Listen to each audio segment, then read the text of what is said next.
welcome to Boxing Deep Dive. I'm Lynden Hosking, and great to have you along after a few weeks away, mind you, for classic fights. And we've got a rip snorter for you this week, if that's still a word. Used to be back in my day anyway, rip snorter. Let's ask my co-host if it was around in his days, a little bit younger than me, Mike Altamura. How are you, Mike? Yeah, I'm good, thank you. When I was 9 years of age, this was the quote-unquote rip snorter of the year. So the 1992 Ring Magazine Fight of the Year. And to me, really one of the classic heavyweight fights of the last 30 years. I think that the viewers, if they haven't watched this, they're definitely in for a treat. Exactly, mate. And the fight, of course, we're speaking of is this one.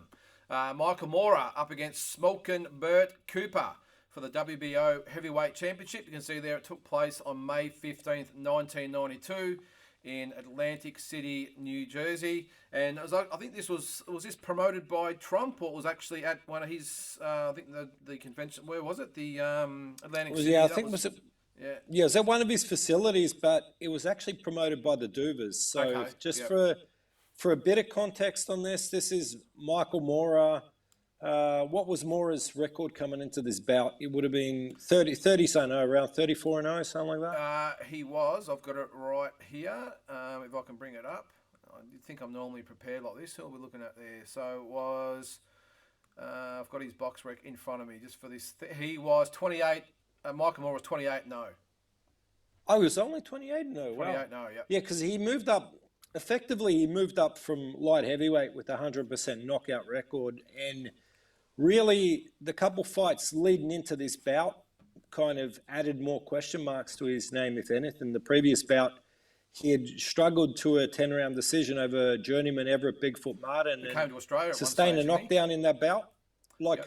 One of Moorer's early fights at heavyweight. So, again, for context, MOORER arguably was the best light heavyweight in the world, but couldn't get a shot at the other champions, like the Virgil Hills and so forth. But MOORER was, 100% knockout record, WBO light heavyweight world champion. Didn't move up to cruiserweight, jumped 2 weight classes, went to heavyweight, and he gained from 175, he went up to I think it was 213 in his heavyweight debut. And to be honest, we've seen Roy Jones do it, light heavy to heavy and that. MOORER just looked a bit pudgy. He looked soft when he went up in weight, but early fights, he brought the explosiveness with him. He stopped Alex Stewart in a very, very impressive performance. Stewart was a top 10 heavyweight at the time and had pushed Evander Holyfield to the limit, and George Foreman later as well. And so the thinking was maybe MOORER had brought the power. He had gone the distance with Mike the Giant White, and then gone the distance, like I said, with Bigfoot Martin, leading into this bout with Cooper. So there were some question marks over whether MOORER carried the power and whether MOORER's chin would hold up. Bert Cooper was 27-8 going into this fight, and amidst a whole bunch of dramas which tended to follow his career and legal disputes. So 2 fights earlier, Bert Cooper as the third replacement. The original was supposed to be, was it Holyfield versus Tyson, then it became Holyfield versus Francisco Damiani. Yep. Then there was another option. Then Cooper come in last minute notice. Yep. Very nearly stunned the world. He stunned Evander Holyfield, that's for sure. But Holyfield was able to recover and stop Cooper. So what happened coming out of that contest was there was a lot of incoming offers for Cooper's services. Don King came to the party and offered him Cecil Kofi. So the previous fight for Cooper, coming off Holyfield, was a second-round stoppage over Cecil Kofi. And then what's happened? Have you got this in front of Cooper's you, by the way? been ordered to... No, this is all off the top of my head. My knowledge of Bert Cooper's career is exceptionally sound for some bizarre reason. Yeah. But so what's happened then is Cooper is signed to King, but he's ordered by the WBO to fight MOORER for the vacant world title. And the only counteroffer King brings to the party is to fight Razor Ruddock. Of course, this is Ruddock coming off 2 terrific performances against Mike Tyson, albeit losses. Yeah. And Cooper's team opted to take MOORER instead. This fight, right to the death, till 48 hours beforehand, was in dispute because Don King was going every which way, trying to launch injunctions to stop the fight, taking it to the court. In the end, they secured the services of Bert Cooper for the night. I'm not sure if there was a payoff from the Duvers to Don King for those services, but the fight was permitted. And thankfully it was, because these two on this night delivered a heavyweight classic. But I think that what was interesting is that Moorer really was somewhat untested. And if Cooper brought his A game from Evander Holyfield, then this was going to be a legitimate test. But then also, Cooper was so enigmatic that you just never really knew what to expect. And I'll delve into some of those reasons why shortly as well. My first memories of Bert Cooper was back in 1986 when he fought Henry Tillman, and you can remember that fight. Obviously, you obviously know a lot. Yeah, huge upset about that. I remember that being, I think, was it the fight of the year? It would have been pretty close anyway. But I remember being 12 years old or whatever, and you remember on a Sunday morning it was Wide World of Sports. Every week you'd have to watch it, and they actually had highlights of this fight. And I remember watching that fight with it, and they just bashed the hell out of each other for 12 rounds. Bert Cooper obviously got the decision, and that's what sort of launched him on the way. But you're right, he was a bit of a enigma, wasn't he? Because you didn't know really what you were going to get. You could get him in there against a Holyfield, where he dropped Holyfield for the first time in his career, almost pulled the upset, and then he would go in with a journeyman and get beat. You just didn't know what you were going to get. And if you're one of the fighters that were in with him, you just prayed that you didn't get the best Bert Cooper.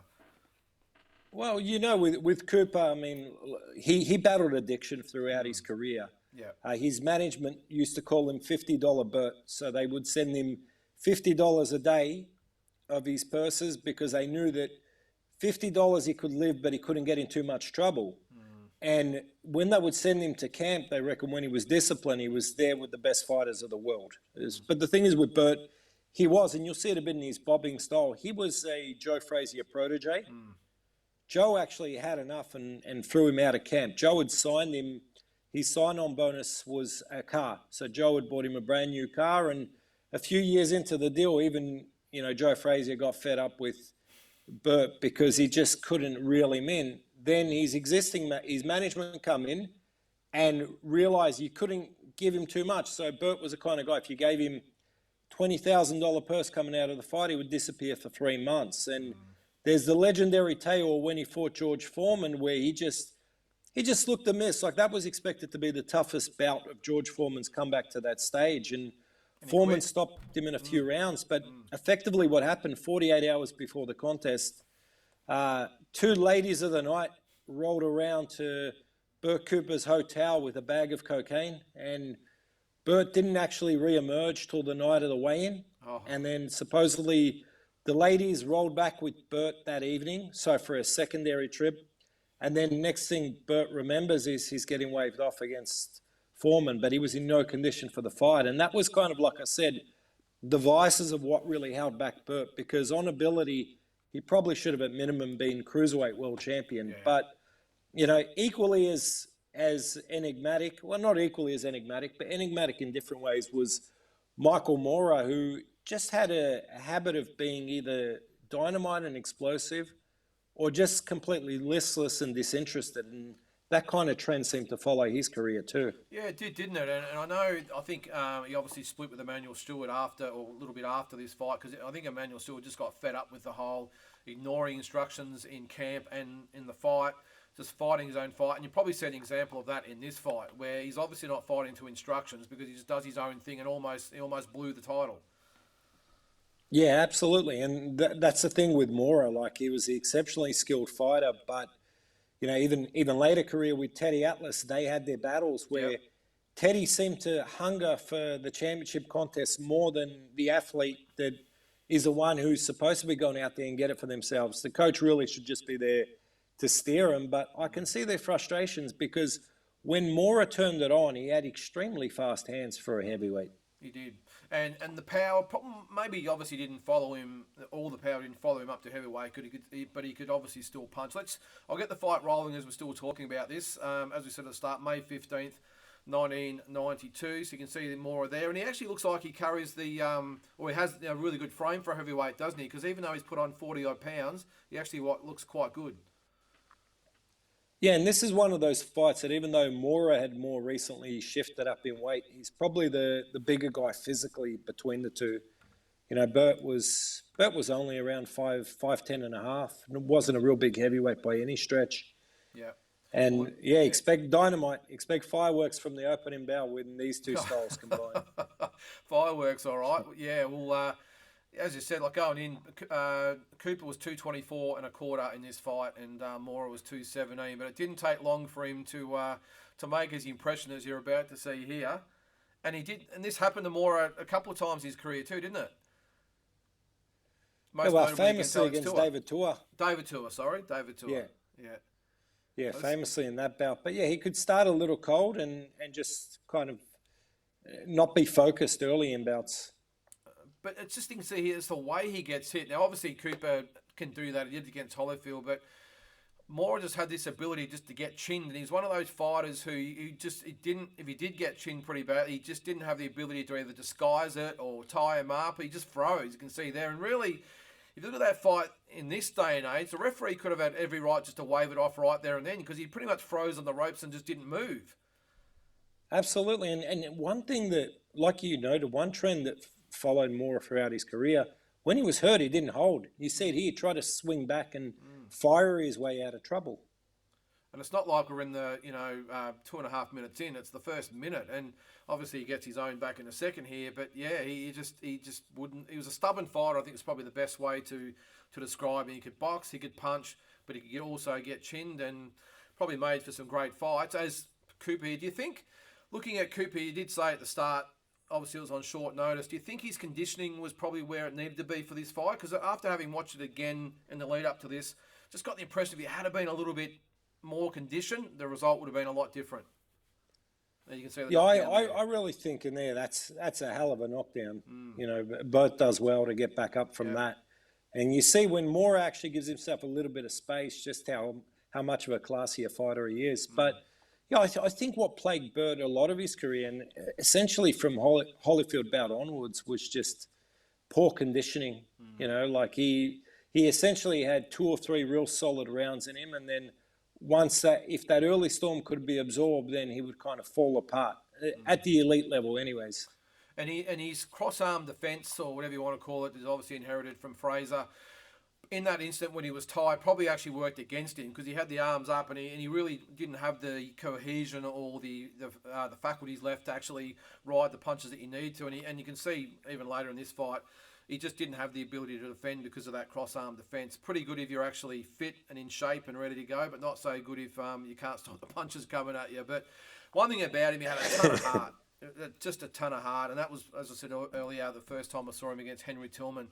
A lot better shape back then. He was obviously also a cruiserweight at that level as well. And I think I agree with you that if he had been or stayed at cruiserweight, his whole career could have been a hell of a lot different. Yeah, absolutely. And like I said here, I mean, it just, bad vices really plagued Cooper throughout his career. Supposedly, even when he fought Riddick Bowe, I think he got stopped on the stool. He did, yeah. After a few rounds with Bowe. When he fought Bowe, he wasn't himself either. He was at the height of battling addiction and coming off about a 3-4 week bender, and just kind of managed to get himself back together for the last 2-3 days leading into the bout. So he was just one of those guys that I don't know if we ever saw the best version of him, but there was nights where there was a worst. And the Bert Cooper that showed up here against Michael Moorer, definitely not the worst version of him. You can see that he's doing some really nice things, closing range, catching shots well. See, I mean, he absorbed a big shot there, but he knew offensively what he needed to do, which was to press and limit the gap between him and Moorer. Anytime Moorer had space to punch, his class would come to the forefront. So he needed to hold him to the ropes.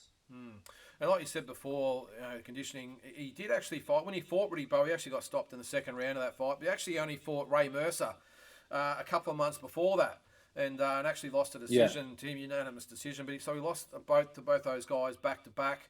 He'd had the win over Orla Norris before that, which was probably a pretty good effort back in the day, because Orla Norris, brother of Terry, of course, was actually a pretty handy fighter. A few fights before that was obviously George Foreman. He'd been stopped by Nate Miller as well. So he'd actually had some pretty good competition. Throw in there, obviously, Evander Holyfield. He'd had a pretty good lead up to it, where Moorer, like you said before, I think this was only his 6th or 7th fight at heavyweight, and maybe hadn't really adjusted to the weight yet. I don't know, but this inexplicably just laying on the ropes and letting Bert Cooper tee off. It's just a recipe for disaster. Yeah, just bad habits. Bad habits, and his capabilities should never permit that. Like I said, he's so much more. See, when he's closer to center of the ring, you look at how swift and fast that lead hand is. He could double up a jab, triple the hook. But There he again, goes here, again. like you said, just gets caught in the crossfire. He does, and I think they had Riddick Bowe commentating ringside, and he was saying, because obviously he fought Riddick Bowe, as we just said, but just use your jab and move. Why are you laying on the ropes? He just could not get his head around why he was laying on the ropes and letting Bert Cooper, who by this stage, and it's only the third round, was visibly tired, and probably no doubt considering the lifestyle that you were mentioning before, but he's just giving Bert Cooper just the ability to pretty much lay on the ropes and be a heavy bag. Yeah, absolutely. Although you see so many signs of danger. Moorer working his way back into the fight here, but you just know one sharp right hand down the center could end it all. Yeah. From yeah. Cooper. Yeah. And you can see there, as soon as Moorer actually does give himself a little bit of distance and gets off the ropes, he pretty much dictates the entire fight. So, and I think they interviewed Emmanuel Stewart afterwards, and he was not impressed about the fight as well. That he pretty much ignored every single thing that he taught him, and you probably can't blame Emmanuel Stewart for parting ways, because if you've got a fighter that's not doing what you're telling him to do, well, it's just a waste of time, isn't it? No, exactly. Especially when you got someone this gifted. And again, just placing himself on the ropes there, which is Cooper's whole wheelhouse. Cooper needs his feet set to punch. So if you can keep him moving, keep him turning, you're going to force him to expend a lot of energy and make him punch a lot of air. So, unlike Bert Cooper too, I think that was a straight right that put him down there, not the trademark left hook, which is what he's known for. I think it was, yeah, nice right hand. Yep, another one there. It's like three of them. And yeah, sorry, mate. yeah, I was just going to say, ironically, that would be the punch that led to the downfall of Michael Moore's first heavyweight championship reign against George Foreman. I think George Foreman was actually quoted as saying that he actually took a lot of notice of this fight. Look, it's easy to say that in hindsight about being patient with Moorer and just waiting for the right hand. I think the Foreman fight was it 2 years after this one? I think it was. Let's have a look. Yeah, 94. Yeah, it was. November '94. Yeah. So after this one, of course, Moorer. You can see they beat Billy Wright, Bone Crusher Smith, of course, had become a bit of a journeyman by that stage in '93. Frankie Swindell, James Pritchard, Mike Evans, and then the Holyfield fight, and then obviously lost it to George Foreman. So obviously, Moorer was a great talent. I mean, he was good enough to beat Holyfield, of course, but who knows what could have been if he had been disciplined and obviously listened to his corner. But what are we in here, round 4? So Bert Cooper still just wailing away there, and again Moorer is laying in the corner and just letting him tee off. Strange. Yeah, and it's really just one punch, one flurry away from really turning either way for either fighter. But you do see Cooper there visibly tied in the corner, starting to push his punches a little bit by this stage of the fight. Yeah. Was he with Joe Fraser here, Mike? I didn't actually see him in the corner. No. He fell out with Fraser around probably 1988, 1989, thereabouts. Yeah. So this is round 5 here. So you can see, look, Cooper's still letting him go, but Moorer now starting to find his range as well. And as you'll see in a second here, that he finds the mark, and that's all she wrote for Smoking Bert Cooper. I'm not sure, was this nominated for Fight of the Year, Mike? Can you remember? This was the Ring Magazine Fight of the Year, 1992. Oh, you said that. Sorry, yeah. And I reckon the first round. Yeah, so that's how great a fight it is. But you see here, Moorer just starting to create a little bit of room, using his arms, using his guard to just try and push off Bert a bit, which helps when the guy's tired. Yeah, exactly. Yeah, just leaning on him there. But yeah, look, one thing as we said about Bert Cooper, he had a ton of heart, and as tired as he might be or as hurt as he might be, he never stopped coming. And you can see here it took a pretty good shot to put him down and put him out of action there. Yeah, I mean, you still see, though, Moorer just laying in front of him, the frustrations of following the guy. I could only imagine if you were training or managing him. See, here gives himself a bit of space, and pretty much that's going to be all she wrote. Yep. And that was there from round 1. Yep. Just use your feet, use your angles. You're the much classier fighter. And Steve Burt there, he's like, I've had a good performance. I think that's enough. I think I'll I'll step out of the action there. And look, the referee, he did. You can see. You're looking at that. He probably actually counted him out. He got up about at 9 3/4. That was between 9 and 10 was a very slow count. But I think he did the right thing by waving it off there, because I don't think Bert pretty much wanted to go on anyway. And as we said with Michael Moorer, after this fight, he would then win the world title 2 years later with a 12-round decision over Vander Holyfield. Would lose the title, obviously, to George Foreman. You can see that he had some pretty good fights. So after that, Mike, he fought Axel Schultz, Franz Botha, lost to Holyfield in the rematch. David Tour, of course, knocked out in the first round, and pretty much didn't really do anything after that, did he? Well, he had the come from behind KO victory over Vasily Jirov late career, who Jirov's only prior loss was cruiserweight world title to James Toney when he dropped the cruiserweight world title. So that was impressive at a lower scale.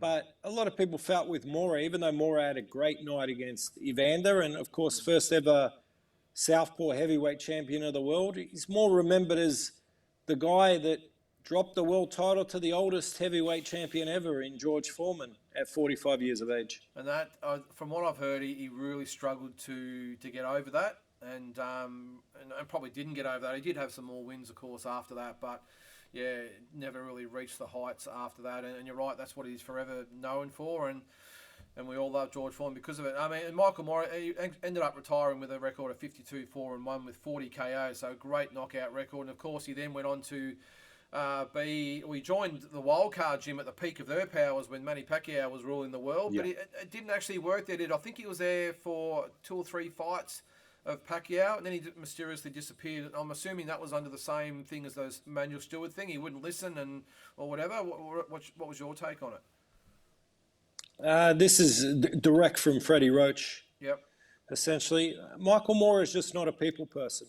So when you're not a people person, you might have all the knowledge in the world and be a great teacher, but probably the first great trait of a top-tier trainer is being able to communicate and being able to adapt to others. And Moorer just struggled in those areas. I think that they just found his personality to be a little bit inconsistent. They all said he's exceptionally intelligent when it comes to breaking down strategies and fight styles and teaching on his day, but he was just too erratic a person.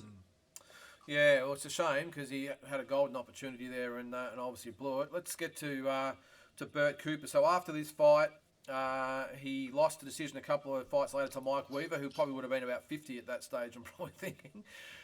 Corey Sanders as well. He actually lost to our man, we'll share him with New Zealand, of course, Craig Peterson. He fought him in 1993, and I do remember that at the time, but it wasn't until I went through the records again I thought, that's right, Do you remember the controversy with that? No, I don't. What happened with that? So that was a 16-man one-night heavyweight People's tournament. choice, yeah. And the winner was supposed to receive $1 million. The promoters ran out of money. It ended up being like $150K to winner, plus potential incentives to make $1 million in the long run, which never actually materialized. The winner wound up being Tony Tubbs. But Cooper pulled out of the tournament about 6 times due to a dispute with his then promoter Rick Parker, who famously was gunned down by Tim Doc Anderson when Doc accused Rick of poisoning him. Wow. So this is a whole different conversation for a whole different episode. New episode, yeah. But Cooper backed out of that night about 5 times. Finally, they get him in the ring. He knocks down Peterson in round 1 and then has 2 of the most listless rounds ever, just trotting after Peterson but not throwing punches. Judges have the bout tied, and they had to choose one corner or the other. And I think because of all the earlier controversy, they leaned to Peterson. But, it was a shame because those kind of losses were beneath what Bert's capability was at that stage in 93. Yeah. The one thing I do love about Bert, so I think it was 1990, it would have been late 97, could have been early 98, but I think late 97, you'll see he fought a kid called Richie Melito from upstate New York. And by all discussions and all that's been reported, Bert was approached to take a dive that night, which is the only reason the bout was actually ever made. The commission notified Bert, the TV network notified Bert that they were aware of what the plan was leading in. No one's ever suggested Melito was complicit in it, but his management were, who were later done for fight fixing. Bert was told if he doesn't go out there and give an honest effort, that his purse is going to be withheld. So, of course, Bert does what Bert does. He goes out there and has probably one good round in him, and That's it. he sparked the undefeated prospect, who was a complete fraud, 18-0 he was. in the opening stanza. So that was like the last great night of Bert Cooper's career. Yeah, looking at that now, Madison Square Garden it was. So it was 18-0 was Richie Melito. And then after that, yeah, he lost to Anthony Green, Derek Jefferson, Fraser Aquendo, I think his name is there, Joe Messi. Fraser Aquendo, yeah. Yeah, so really, yeah. He fought Luis Ortiz, though, in 2011. Obviously got stopped in 2 rounds there. Chauncey Rolliver, I think he came out and fought Sonny Bill Williams from memory. Chauncey. Yeah, I was part of Chauncey's team around that stage when he fought Bert Cooper, not Sonny Bill. Okay. I was done then. But when he fought Bert Cooper, and when they told me that, it was sad because I was like, Cooper shouldn't be fighting. And I know Chauncey looked after him on that particular night. You know, Chauncey wasn't a puncher anyways, but I know he had a respect for what he had with the legend of Bert. He tried not to hurt him. But it's wild that Bert's life was reduced to that. It makes me sad. And, you know, he passed away a few years ago now. Yeah. But what makes me sad is that someone like Bert he had all the capabilities to accomplish so much more than he did, but he made a lot as a prize fighter. You just look at who he fought. He made a lot of money, but big fights, yeah. You know, addiction's a terrible thing, and it took the best of him, both inside and outside the ring away. Yeah, it's a real shame, and you're right. He deserved a lot better, and he finished with a record of 38 wins, 25 losses, mind you, and 16 of those by KO, and he had 31 knockout wins. But I think at least half of them you could probably put a line through as, you know, asterisks beside them, as he probably just didn't turn up. But yeah, I'm like you. I was always a big fan of Smoking Bert Cooper. He always gave, well, I say always gave an honest performance, because there were a few examples there that he probably didn't turn up in the best position to give himself the best way to win. But yeah, just as a fighter, especially in those early days, you know, to the mid probably 90s, he was just a great, honest fighter in the mould of his ex-trainer Smoking Joe Fraser. So if you haven't seen his fight, make sure you check it out in full. You've obviously seen some highlights there, and while you're at it, check out Bert Cooper's fight with Henry Tillman as well. It's well worth the watch as well. So that's it for this week, Mike. A great choice. I hadn't seen it in quite a few years. It was actually good to sit down again and watch it from start to finish. One of the true epics. And also, obviously, if you want to watch more Bert Cooper fights, watch the Holyfield fight as well, because that was an absolute war too. So no, great choice, Mike. Always good, mate. I'm not sure how long we've got you for, but hopefully we've got you a little bit longer, and we'll obviously have Mike and Pete and Tassie back hopefully next week as well. So appreciate it, mate, and we'll see you in the next episode. Thank you.